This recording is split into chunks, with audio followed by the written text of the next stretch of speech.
Allah Subhanahu wa taala, kerana dengan izin dari rahmatnya kita dapat sekali lagi menunaikan solat fardu subuh berjamaah pada hari yang ke-14 daripada bulan Rabiul Akhir ini.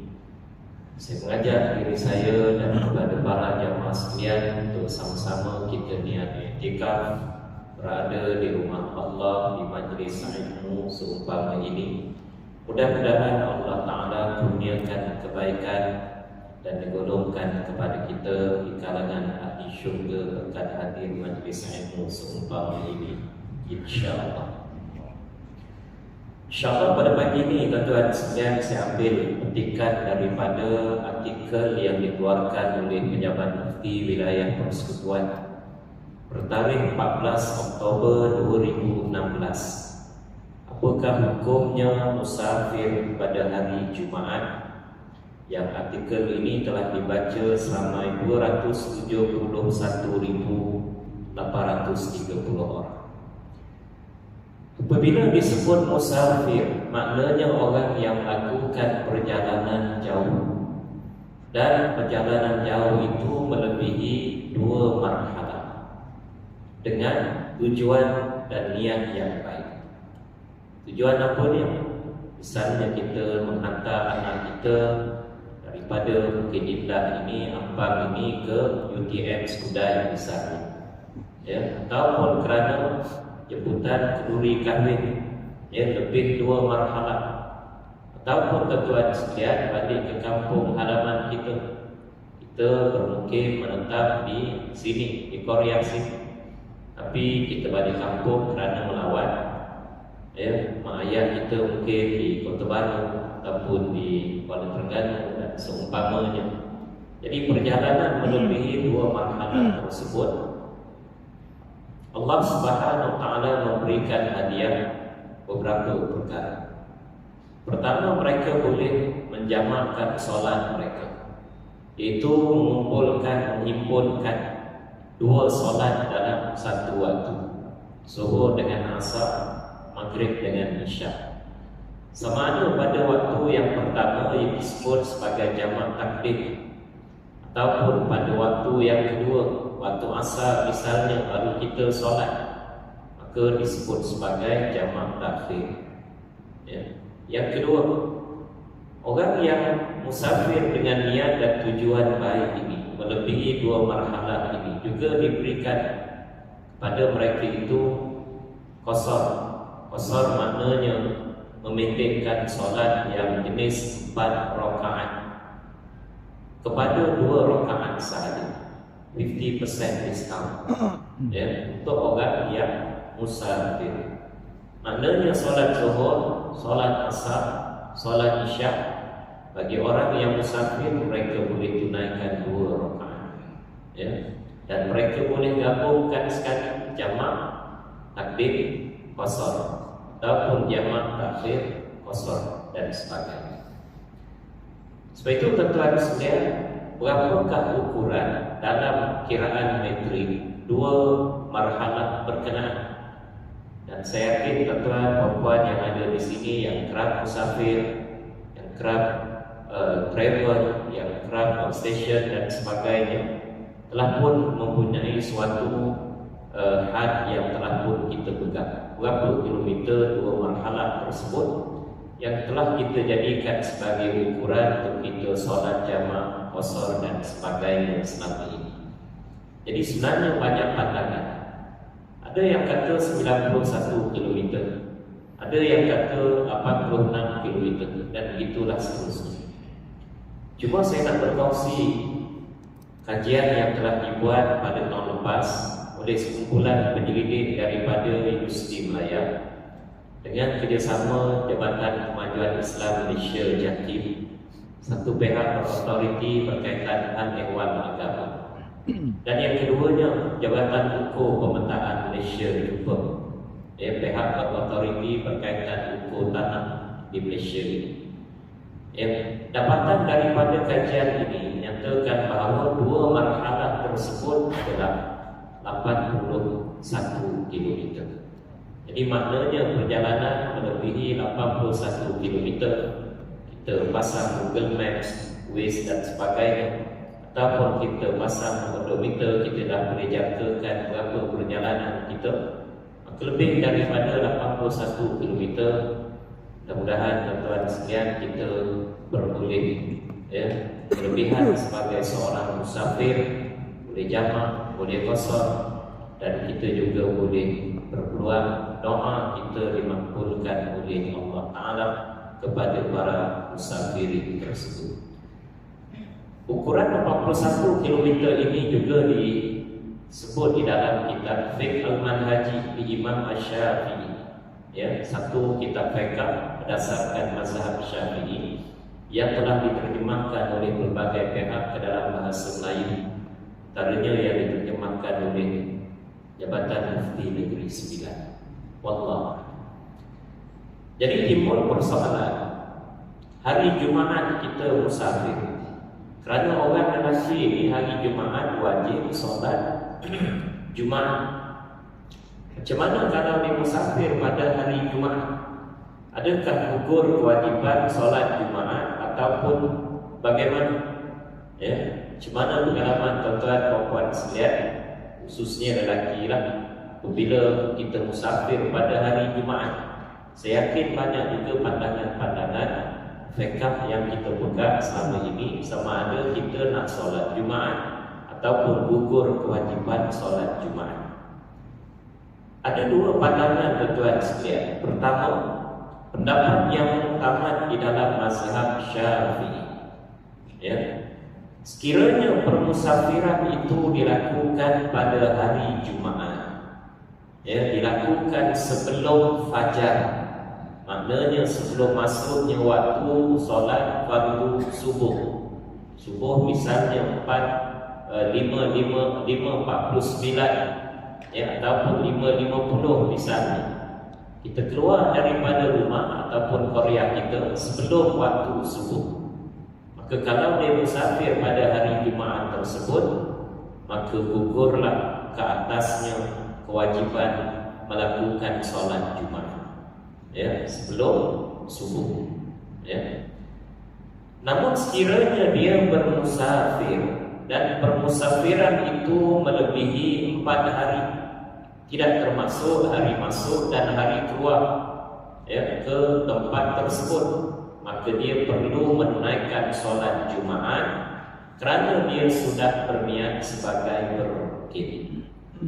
Ukuran kita di sesuatu tempat itu dikira musafir dalam tempoh tidak lebih 3 hari, maknanya sehari, 2 hari, 3 hari. Jadi kalau duduk di sesuatu tempat itu lebih daripada 3 hari, 4 hari, 5 hari dan sebagainya, tidak termasuk hari kita masuk, hari kita datang dan perjalanan kita balik. Jadi mereka cerita formulanya 1-3-1. 1 hari perjalanan balik itu boleh, 1 hari perjalanan pergi boleh jamak qasar. 3 hari di sesuatu tempat tersebut, tidak lebih 3 hari, tuan-tuan sekalian, boleh jamak dan qasar, dan sehari dalam perjalanan balik tersebut. Jadi kalau lebih daripada 3 hari berada di sesuatu tempat, dikira bermukim. Dan dikira bermukim itu dia hendaklah dan wajib solat Jumaat. Cuma di sana nanti banyak perbahasannya yang akan kita bincangkan, yang mungkin tuan-tuan nak tanya dan sebagainya, nanti kita bagi masa yang sesuai. Justru jika permusafirannya kurang daripada 4 hari, sehari, 2 hari, 3 hari, kurang daripada 4 hari, tidak termasuk hari masuk, hari datang dan hari pergi, maka gugur ke atasnya melakukan solat Jumaat. Inilah pendapat yang disebut sebagai qaul jadid Imam Syafi'i. Yang kedua, tuan-tuan, Imam Syafi'i ini orang Alim, dilahirkan di Gaza di Palestin. Kemudian dia tuan-tuan menuntut ilmu ke Madinah. Kemudian dia tuan-tuan pergi ke Iraq di Baghdad. Kemudian dia tuan-tuan sekalian berpindah ke Mesir dan kemudian yang meninggal dunia di Mesir.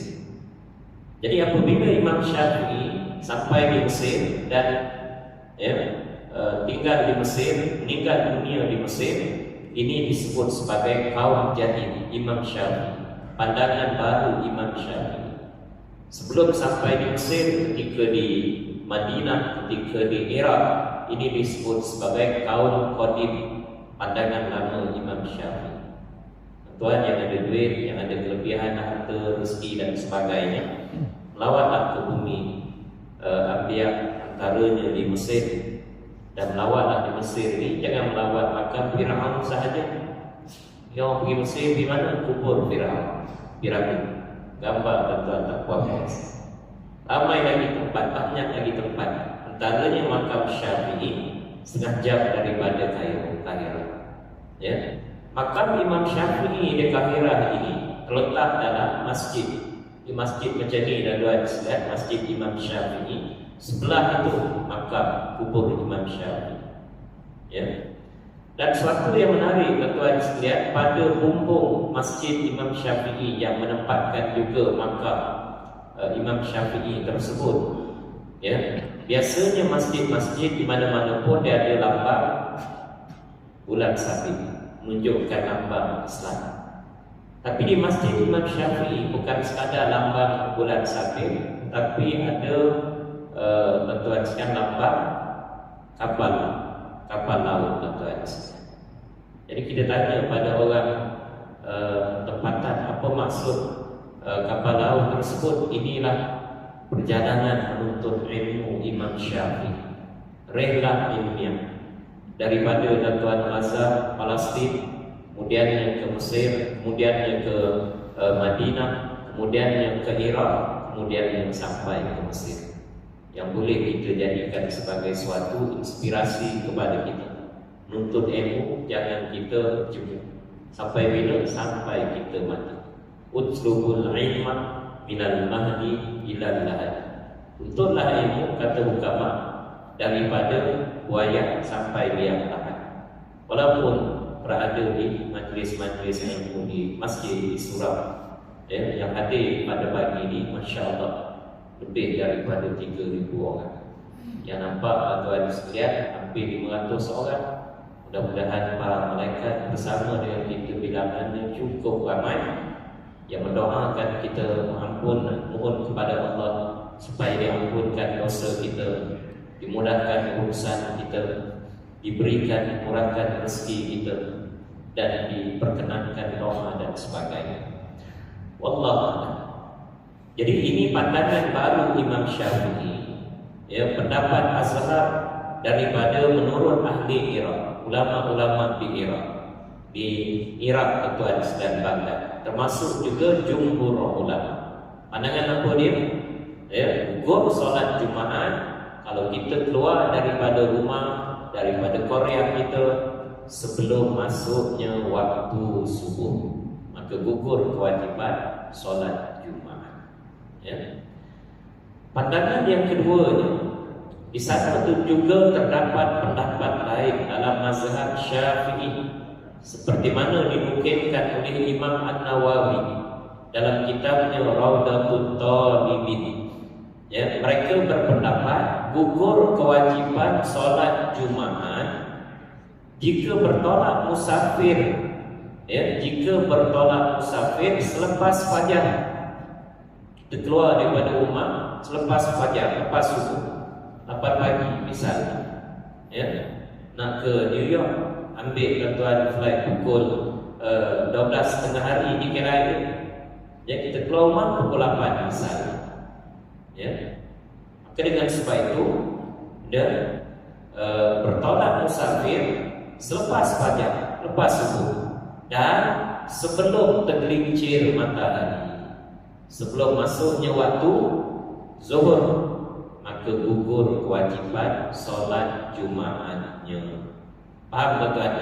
Tadi yang pertama, pandangan kaum jadid Imam Syafi'i, gugur kewajiban solat Jumaat kalau keluar daripada Korea, daripada rumah sebelum subuh, gugur kewajiban solat Jumaat. Pandangan yang kedua, pandangan kaum qadim Imam Syafi'i juga, dan beberapa pandangan ulama yang lain, gugur kewajipan Jumaat, solat Jumaat, kita keluar daripada rumah selepas subuh, selepas fajar.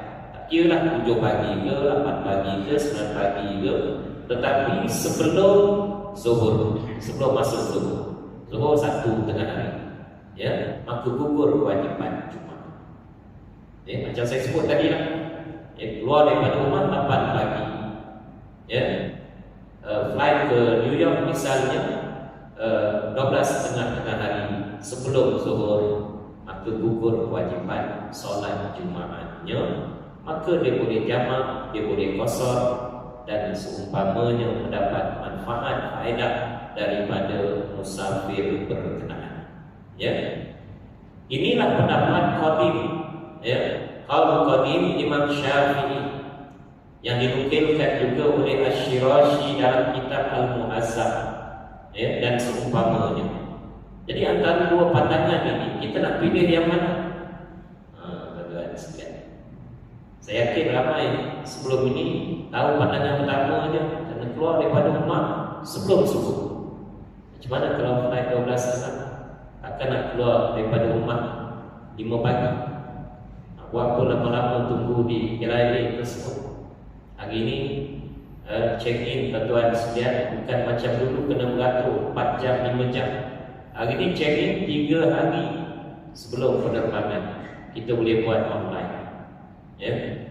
Maka dengan sebab itu, kami Pejabat Mufti Wilayah Persekutuan setelah mengambil kira pandangan-pandangan ulama tersebut dengan melihat kepada jadual perjalanan kenderaan awam, misalnya bas, misalnya ETS, KL Sentral ke Bukit Kayu Hitam, ataupun kapal terbang domestik dalam negara, kami mengesyorkan supaya kita dapat mengambil pandangan yang kedua, kerana ia lebih memudahkan dasarkan apa yang disebut oleh Allah Subhanahu wa taala di dalam Al-Quran, antaranya yuridullahu bikumul yusra.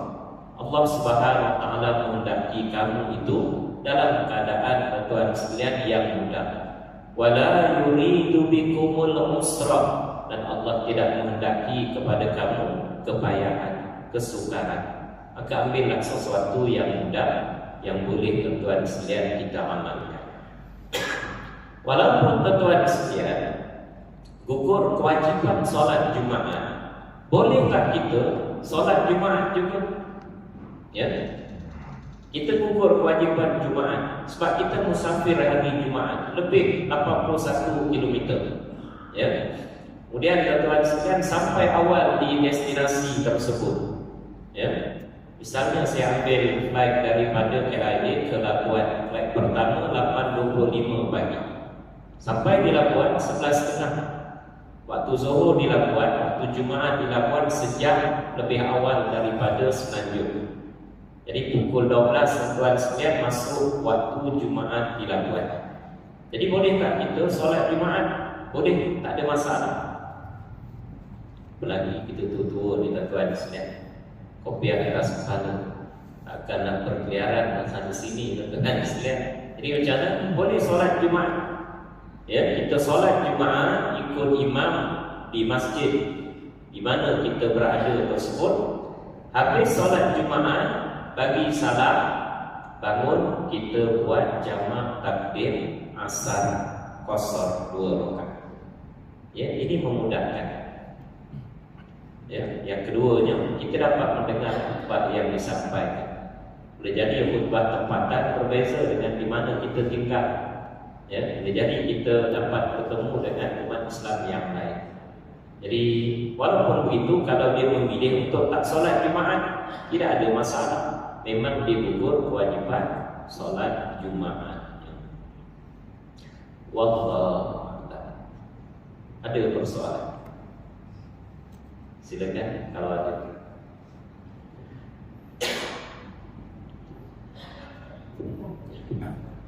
Ya.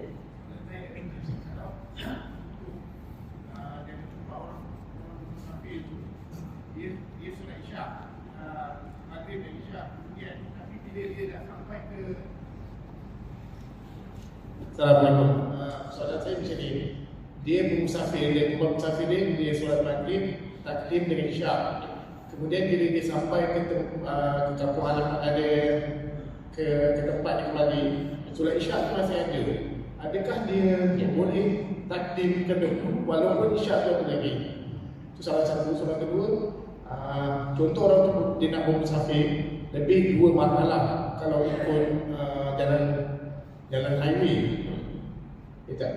Contoh macam dia nak balik ke kampung dia lebih daripada 81 km. Tapi kalau ikut highway dia ada kurang. Tapi dia pilih untuk ikut jalan lama semata-mata nak dapatkan musafir tu lah. Assalamualaikum. Okey, soalan yang pertama tuan-tuan sekalian. Ya, kita solat berjamaah takdim, kita musafir lebih 81 km. Misalnya kita daripada Melaka ataupun JB lah, Johor Bahru balik ke Ampang. Ya, kita solat pukul 3 berhenti di RNR Seremban. Kita solat jamaah qasar takdim, Zuhur 2 rakaat, Asar 2 rakaat. Ya. Kemudian kita teruskan perjalanan sampai di Ampang pukul 4 petang. Ada waktu asar tak masuk lagi. Asar masuk 4 suku. Ataupun isyak misalnya, kalau dia sembahyang maghrib dan isyak sampai di sini misalnya pukul 8 malam. Isyak 8 suku misalnya. Jadi dia kena sembahyang lagi tak yang isyak tadi, yang asar tadi. Sebab bila sampai di sini waktu asar tak masuk lagi, waktu isyak tadi tak masuk, tapi dia dah sembahyang jamak tadi. Ya, tak perlu solat lagi sebab dia dah solat. Ya, sebab dia dah solat jamak tadi di RNR. Melainkan kalau dia nak dapatkan pahala yang lebih, apa yang disebut sebagai i'adah. I'adah maknanya kita mengulangi solat. Sekiranya solat yang terawal tadi kita buat bersendirian, sedangkan kita sampai di sini kita nak solat di masjid, solat itu berjamaah, maka dengan sebab itu dia tidak salah mengulangi solatnya.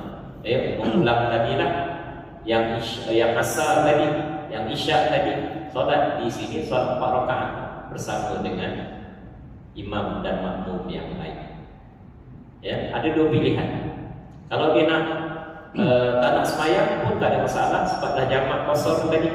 Tapi kalau dia nak solat untuk mengejar tuan pahala yang lebih dan sebagainya, tadi dia buat bersendirian, sekali dia nak buat berjamaah, maka pun tidak ada masalah. Jadi dengan sebab itu kita nasihatkan, kalau kita bermusafir dengan keluarga kita anak isteri dan sebagainya, ajaklah ketika mana solat jamaah tadi berjamaah. Ramai kita tengok tuan-tuan, bila tuan-tuan masuk surau RNR, dia bawa keluarga, dia ada anak dia, anak besar dia, gitu ini. Tapi solat masing-masing, rebutlah keluar berjamaah walaupun dalam keadaan musafir.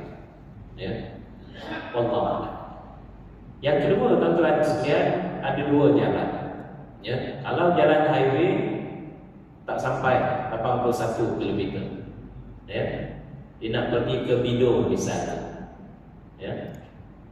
Bido Perak. Ya. Jalan yang kedua misalnya lalu jalan lama, lalu Sabah Bernah. Jalan lama. Jadi beza lebih kurang 5 km dan sebagainya, ataupun kurang daripada itu, terpulang pada pilihan masing-masing. Ya. Dia boleh ambil jalan yang jauh, maka dia dapatlah hadiah musafir tersebut, jamak qasar dan sebagainya. Dan sekiranya dia memilih untuk menggunakan jalan dekat highway, ya, tengok odometer tak sampai, hanya 67 km, maka dia tak bolehlah jamak dan qasar. Jadi tepuk dada tanya iman masing-masing tuan-tuan. Dua-dua tak salah, tak ada masalah. Ada penjalan lama ni banyaklah dia boleh buat kan. Ya, tengok cendol, berhenti makan. Ya, anak-anak boleh berhenti masjid, itu ini tandasnya selesa dan seumpama. Allah. Silakan tuan.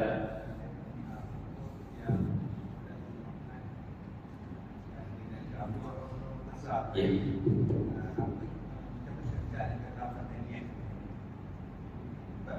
Solat Jumaat dan kita kemudiannya jamak takdim qasar asar 2 rakaat.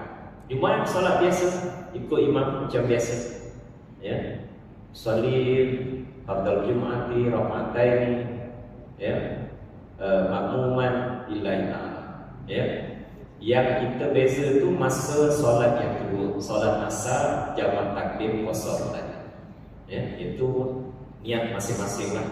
Niat dalam hati kita. Aku solat fardhu asar jamak takdim qasar kerana Allah. Ya. Tak ada masalah. Sama macam kita ni musafir, tapi kita berhenti di masjid waktu maghrib. Maghrib memang 3 rakaat, tak boleh kita nak qasar tuan-tuan sekalian. Kita ikut tuan-tuan sekalian imam tempatan. Jadi kita solat maghrib 3 rakaat. Kemudian bila imam bunyi salam, kita salam, kita bangun untuk solat fardhu isya. Jamak takdim qasar. Ya. Yang tak bolehnya kita singgah di masjid tempatan, on the way ni, musafir ni. Ya, solat zuhur kita pun ikut solat zuhur. Kita tak boleh imam solat zuhur 4 rakaat. Kita tak boleh berhenti 2 rakaat. Ya, kita kena wajib ikut sampai habis. 4 rakaat juga. Kalau kita nak dapat pahala berjamaah. Jadi ada 2 pilihan, sama ada ikut imam 4 rakaat ataupun kita solat berasingan. Lepas tu barulah kita solat jamak takdim waktu yang kedua, waktu asar ataupun waktu isyak. Ya. Timbul soalan juga berkaitan orang balik kampung, boleh tak dia jamak qasar? Boleh tak dia dapat musafir? Ya. Balik kampung tuan-tuan sekalian ada 2 keadaan. Satu, balik kampung dalam keadaan dia tak ada niat nak bina rumah di kampung. Misalnya gini, aku kerja di Ampang ni dah ada rumah kat sini, tapi di kampung ada tanah pusaka. Pencen nanti 5 tahun lagi aku nak buat rumah di kampung.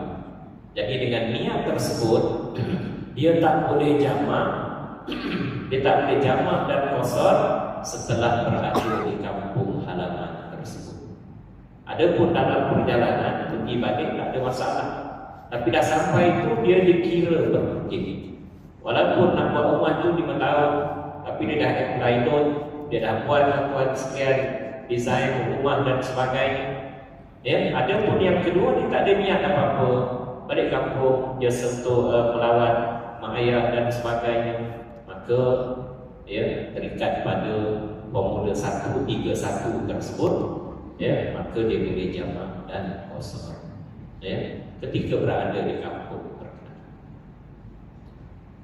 Satu lagi, kita ya. Ustaz. Ya, silakan. Apa ni permulaan pengiraan untuk kelebihan musafir ni keluar dari rumah sahaja atau selepas daripada macam pertama dalam kampung ni ke? Ada dua pandangan. Pertama, kita keluar daripada rumah kita lah. Ya, dan yang keduanya keluar daripada Korea. Korea ni maknanya kampung lah. Ya, kampung ni maknanya kita taman lah.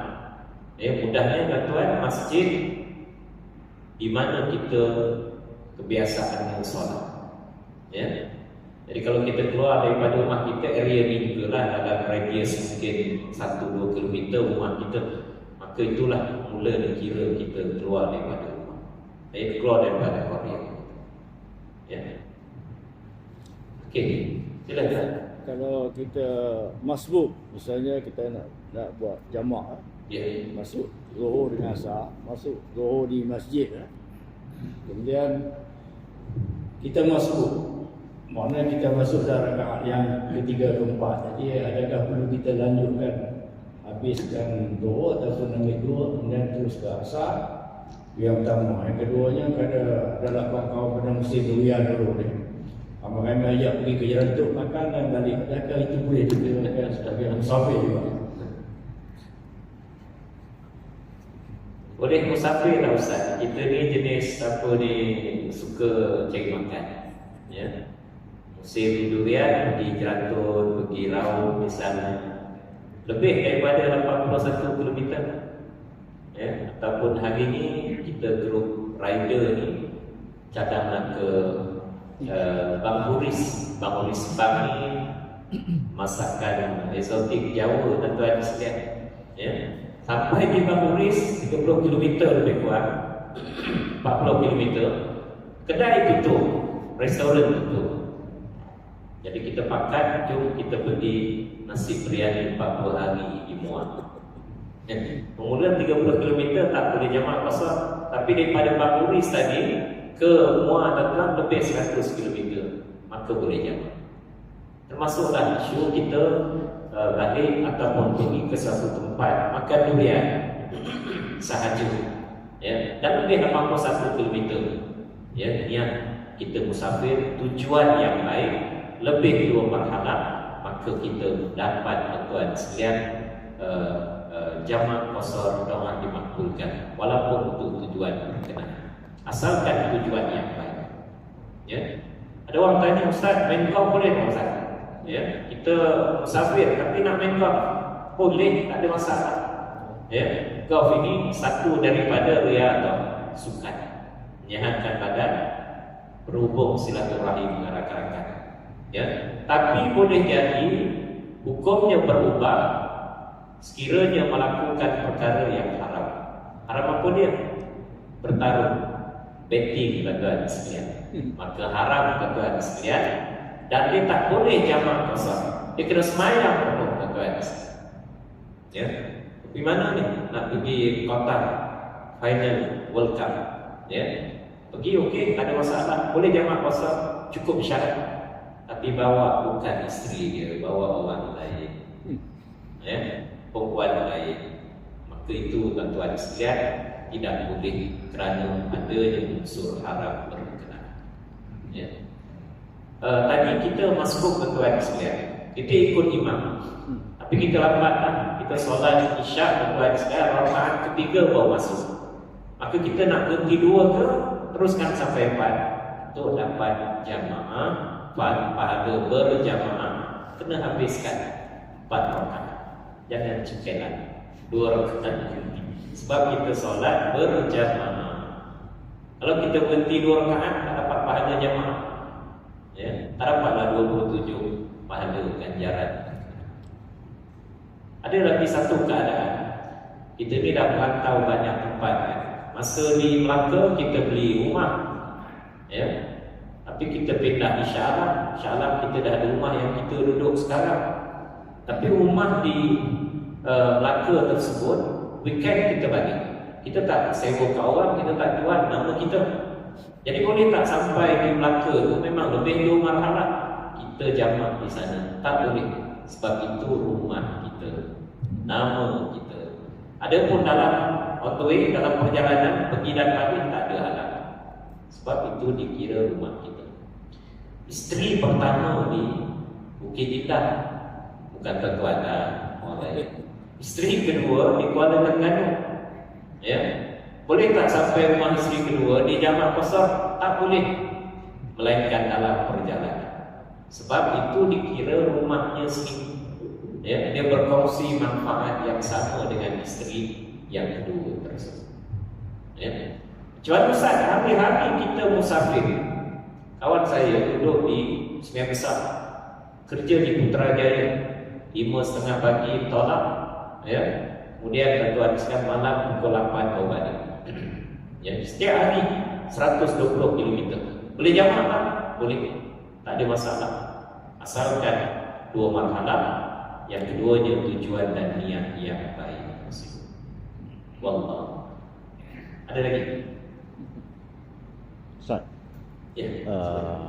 jamak ni kan, Ya. jamak kasar ke? Ya. Ustaz, ni jamak, kalau kita dapat sunat Qabliyah Muqaddiyah macam mana? Okey, kalau kita nak buat solat sunat Qabliyah ataupun Ba'diyah, kita buat solat real time yang masa tu. Misalnya kita jamak takdim maghrib dan isya. Jadi lepas habis solat isya qasar 2 rakaat. Jadi masa itu masa apa? Masa maghrib. Buatlah sunat qabliyah ba'diyah maghrib. Lepas tu berubat. Begitulah juga seterusnya. Jamak. Ya. Ya. Kalau kita pergi pantai tak cukup di Pulau Selangor, tak cukup kita saja kata-kata kita tambah kita pada boleh. Boleh. Ini soalan macam tadi lah, sama juga. Ada jalan dekat, jalan jauh. Itulah. Ya. Saya pun mengalami juga. Ya. Tengok tuan-tuan sekalian, 80 km, kurang satu saja. Pusinglah sikit. Sebab tuan-tuan sekalian dikira bukan tahdidi, bukan ketepatan, tetapi takribi. Takribi ini maknanya anggaran. Jadi kalau dalam pada saya lah dalam 1-2 km itu tak ada masalah. Ya. Kalau kita pakai Waze pun, Google Map pun tuan-tuan sekalian, biasanya kalau tempat-tempat yang baru kita pergi macam tadi lah, saya daripada Sungai Merak, apa kali nak tuan silap jalan, pusing jauh, U-turn dan sebagainya, maka itu juga tidak ada masalah. Sebab dia kira takribi. Takribi maknanya anggaran. Ya. Yang keduanya tuan-tuan, dia bukannya tahdidi, ketepatan. Kerana sebab itu ke depan sikit buat sesat misalnya tuan-tuan sekalian. Kalau setakat 1-2 km itu tak ada masalah. Nak buat tak? Okey, ada lagi? Ada orang tanya tuan-tuan sekalian, macam mana kalau kita berada di sesuatu tempat tersebut, tak pasti bila selesai kerja kita. Ya. Ini ada sahabat kita lah, dia syarikat swasta, dia maintenance sistem IT di SPRM. Dia kena pergi Terengganu, kemudian pergi Kota Baru dan sebagainya. Memang pada awal surat kerja tersebut 3 hari di destinasi berkenaan. Tapi bila sampai hari yang ketiga, dia nak balik lah, kerja tak siap. Ini biasa tuan-tuan. Polis, special branch, biasa tuan-tuan menghadapi isu ni. Ya, jadi bolehlah dia lanjutkan jamak qasar tersebut, boleh. Ya, sebab tak tahu bila kerja tu nak siap. Sampai bila? Setengah ulama menyebut sampai 18 hari. Sekiranya tidak diketahui bila siap kerja berkenaan. Ya. Ini special workers lah tuan-tuan sekalian. Ya. Begitu juga tuan-tuan sekalian. Saya sebut tadi 1-3-1. Sehari perjalanan pergi, sehari perjalanan balik. Sehari tadi anggaran sahaja.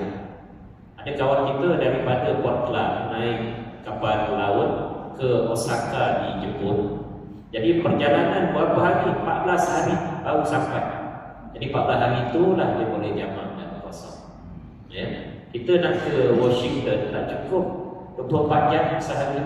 Kadang-kadang sampai 30 jam dan sebagainya. Maka 2 hari itulah dikira hari perjalanan. Yang ketiga, yang terakhir tuan-tuan, ada lagi satu keadaan yang jamak sahaja tak boleh kosong. Dan dia bukan musafir. Ya. Apa dia? Jamak tamam, jamak penuh.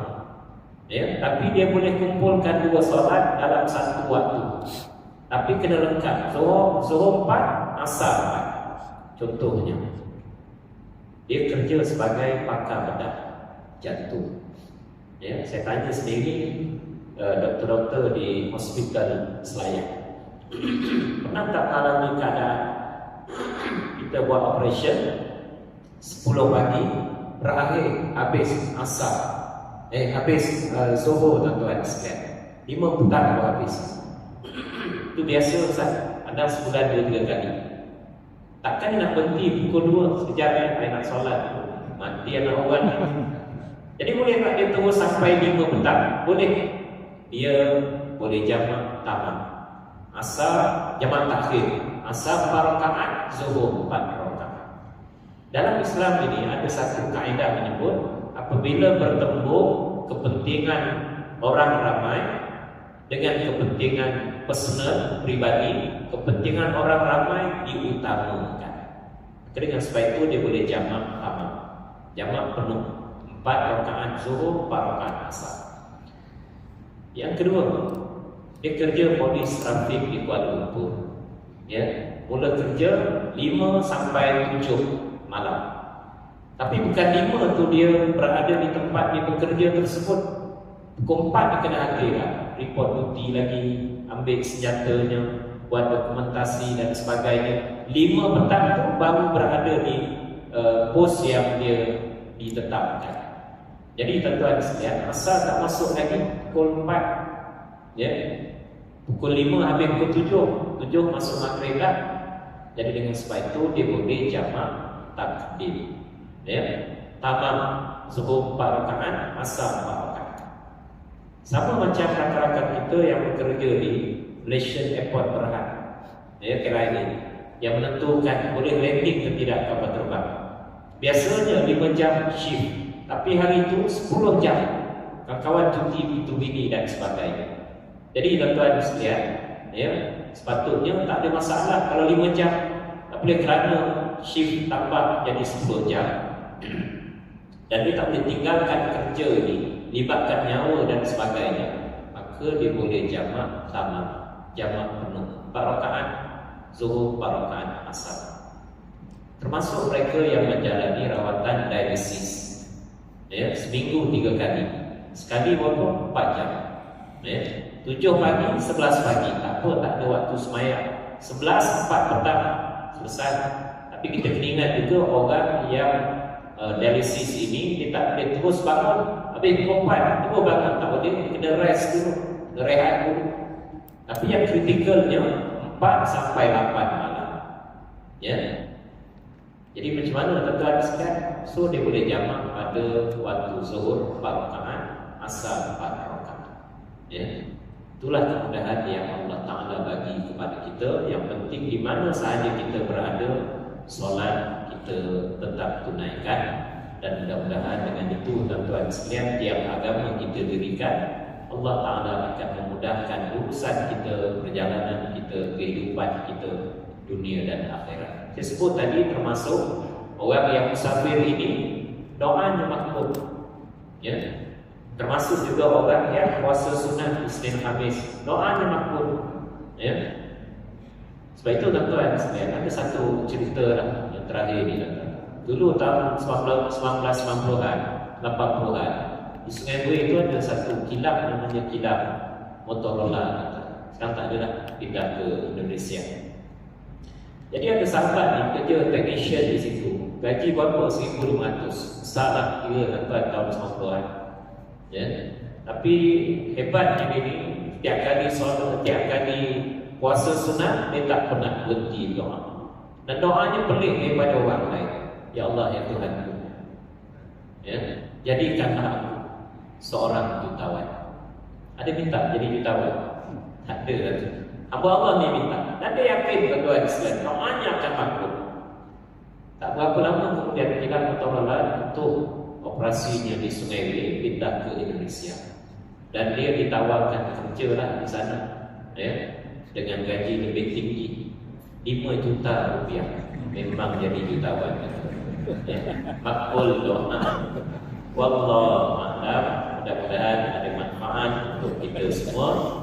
Aku qawli hadza wa astaghfirullah al-azim. Wassalamualaikum warahmatullahi wabarakatuh. Allahumma inna nas'aluka imanan kamila wa nas'aluka qalban khashi'an wa nas'aluka ilman nafi'an.